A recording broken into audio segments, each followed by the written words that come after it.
Um, okay, again, I'm going to say what I said before. If you were the teacher, what would you say? I would say it kind of sounds kind of like all in the mezzo piano forte range. Yeah, so it's more dynamic contrast. Absolutely. So how are you going to, what end do you think means more work, the quiet side or the loud side? Quiet side. Okay. Well, I'd probably say both, actually. Oh. You know, so the dynamic range is incredibly important. Because if you're playing, you know, in a room this size, you play your pianos, you play your fortes, that's one thing. If you go into a bigger room like where you were playing last night, you have to make your fortes much louder and your pianos much softer. So there's this kind of exaggerated sense. It's like if you're talking in a big room, you have to speak very clearly so the people at the back can hear what you're saying. You know, if I'm talking to you like this, I can just mumble away and you can hear everything I'm saying because it's a small room, there's no background noise, it's fine.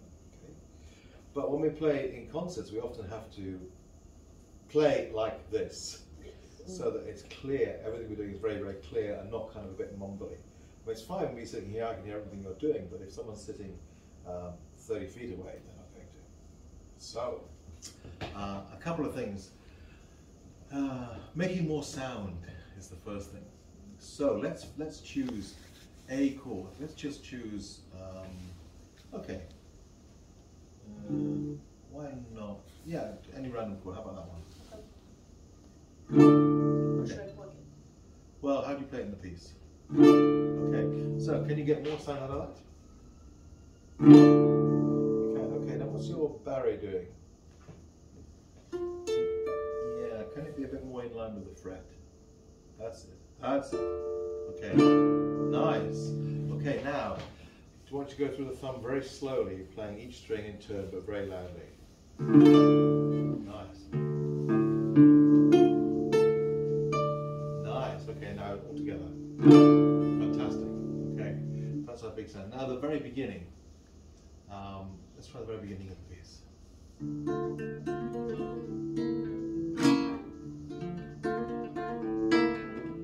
Okay, now, you'll probably want to play this. What dynamic do you want to play at the beginning? Soft. Soft. How soft?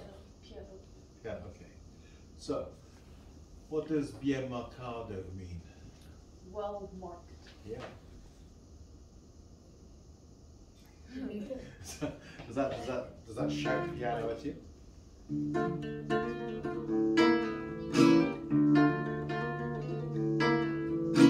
Okay, nice. Okay. Can you play any louder than that?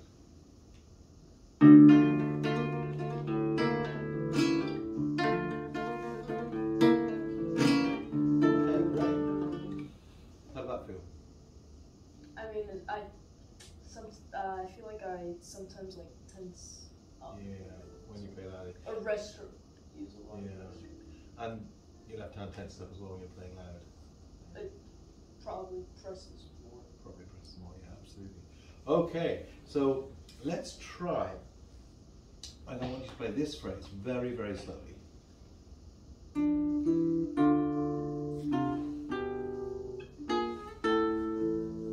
Okay, just that phrase. So now let's try and play it twice as loud.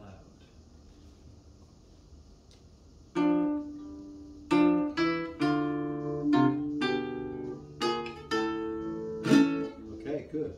Let's do that again. This time, think to yourself, right, that was quite loud, but I want to make my best possible sound.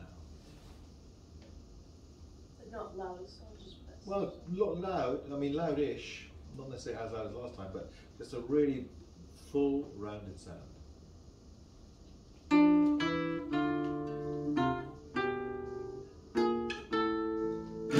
Nice, okay. All right.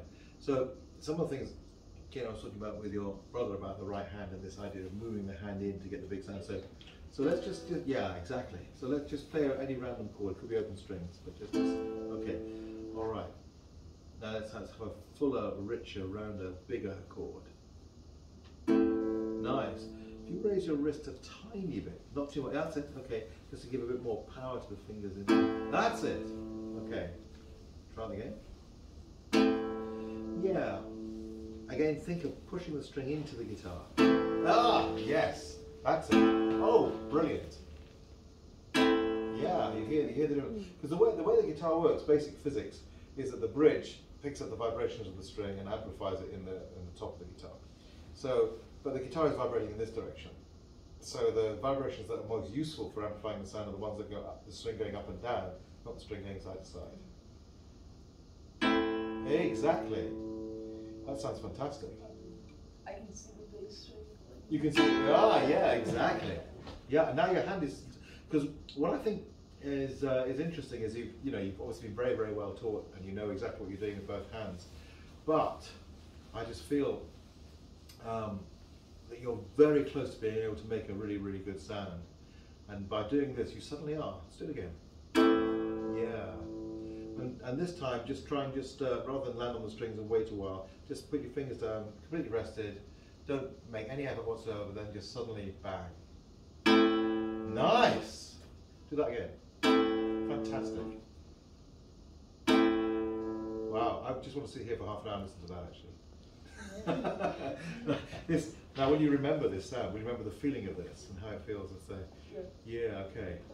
Yeah, but not to push for too long so that you're or eject the guitar once again. So that, you're not sort of pushing on the strings again, and then you're just sort of doing okay, so here we go. So I'm going to now just doing nothing. Now I'm just going to push into the instrument to get a big sound. Yeah, that is fantastic. That's great. It's this kind of yes. Oh, fantastic. Yeah. Brilliant. Yeah.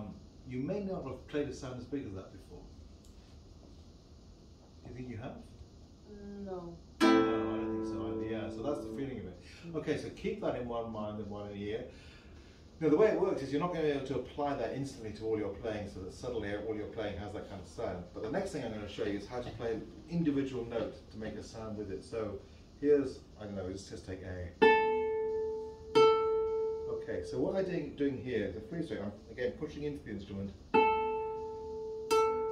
but not bending, I'm not doing this. I'm pushing down and then, yeah. Oh, you're also doing outwards, but yeah, inwards. Yes! Yeah, there you go. Now try it with the middle finger. Yeah, and again. Yeah, nice. Oh, A finger, beautiful sound. Do that again. That is a fantastic sound. Yeah, how does that feel? Feels good. Yeah, good, it should. So now try, remember this chord we were playing before, just instead of playing it all together, spread it, but spread it slowly and go. Give us a nice top note. Oh, mine wasn't very good actually, but. Oh yeah. Should I roll it or no? Yeah, roll it. But that's it, but give the top note more.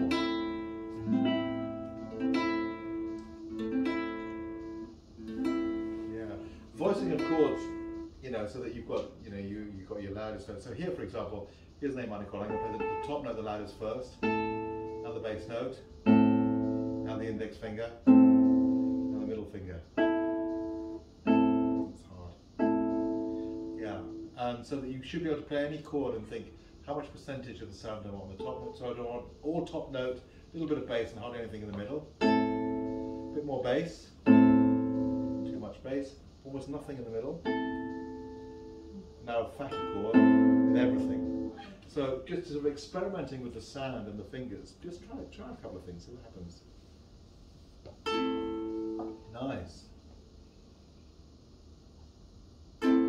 Yeah, sometimes just by thinking the A finger, thinking that's going to move more into my hand than the other fingers. Yeah. Exactly, yeah. In fact, sometimes in chords, the middle notes, you hardly touch the strings at all. It's not as if you're playing them like normal notes, they're just kind of just brushing the strings. Yeah. Yeah, see what I mean? Nice. Okay, so let's go back this little bit and just play it really, really slowly.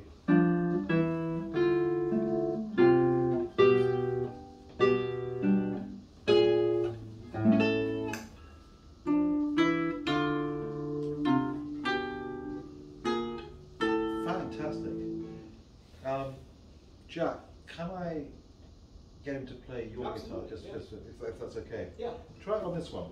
It's much bigger, and you'll find that your hands find it extraordinarily big. But the amount of sound that... Yeah, now just play the chord we were doing before. Alright, now more with the A finger. Yeah. That's it. Yeah, nice. Yeah. Okay, that's it. That's what you get. So that's a full-size sort of concert guitar. So you can really hear the difference, because the kind of sound you were making before was kind of like this, and then now it's like much fuller, much richer, much more. Exactly. Very nice.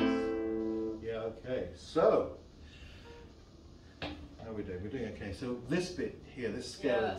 Yes.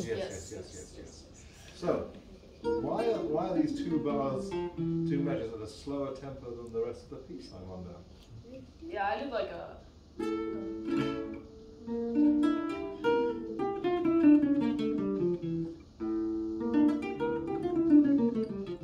mean, I don't know. Sometimes my fingers are eager to play, and then they like put themselves down to earth. They put themselves down. Fingers with a mind of their own. Yeah. Without any thinking. Okay, so one thing I will say about your left hand is that you have what we call a sort of flappy little finger. So if you look at the sort of Manuel Barreto, David Russell's, when they play a scale,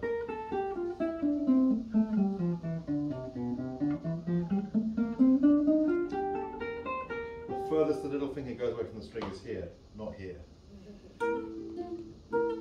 So just take it really, really, really slowly, and just look at your little finger, and try and imagine that it's not going to go more than half an inch from the fingerboard.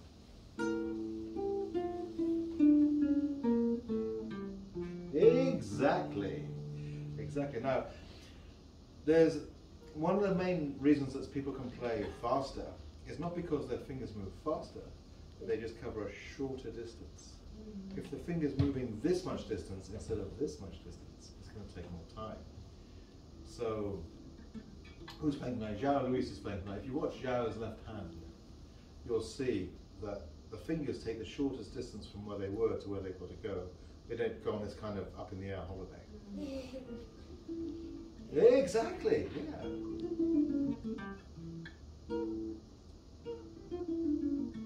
Yeah, and the secret of fingering is not which finger you use at any one particular moment, but it's how well prepared the other fingers are for what's coming next. So look at your little finger. Which note does it play first? That's not your little finger. Where's it? Yeah, so it plays that one. Then what does it play next? Okay, right, and then? Right. So it's distance, basically it's going from here to here to here. Now, play the scale very slowly and just watch your little finger.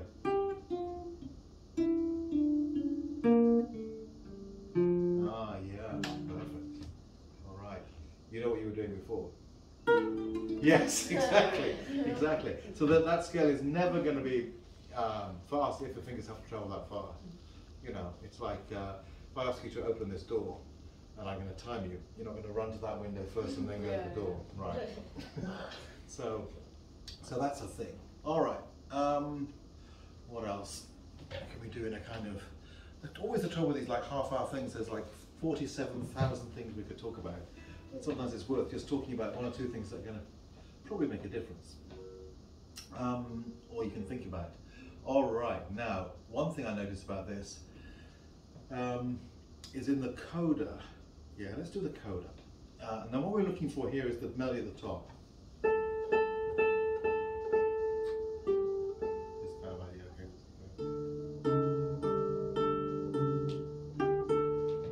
Again.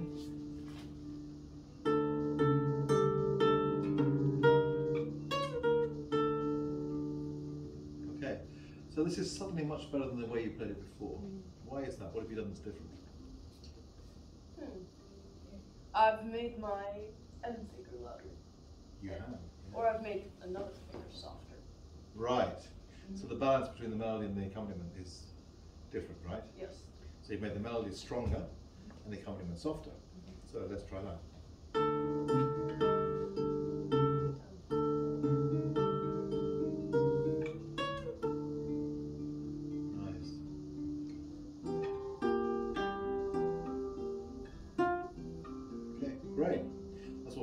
Now this bit here, your favourite bit. Take it very slowly. I just want to watch what you're doing with both hands.